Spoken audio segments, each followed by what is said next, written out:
જિલ્લાના બોરસદ તાલુકામાં બીએપીએસ સ્વામિનારાયણ સંસ્થાનું ગાદીસ્થાન બોચાસણ શ્રી સ્વામિનારાયણ મંદિરે હોળી પર્વ ફૂલડોલ ઉત્સવની ઉજવણી કરી। ત્યાગ વલ્લભદાસજીના સાનિધ્યમાં આ ઉત્સવ ઉજવાયો હતો, જેમાં મોટી સંખ્યામાં ભક્તો જોડાયા હતા। આ નિમિત્તે યોજાયેલ સત્સંગ સભામાં અને આરતીમાં હરિભક્તો જોડાયા હતા, જેમાં ઠાકોરજીને તેમજ ગુરુવર્ય પૂજ્ય શ્રી ભગતજી મહારાજની મૂર્તિઓને રંગ્યા હતા।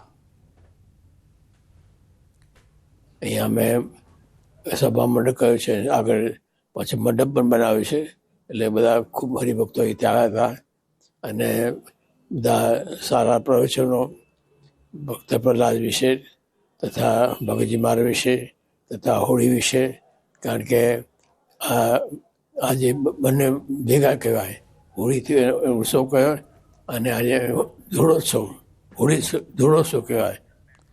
હાલ રોકાઈશું સમાચારોમાં અત્યારે બસ આટલું જ। આપ જોતા રહો ગુજરાતની number 1 news channel news 18 Gujarati.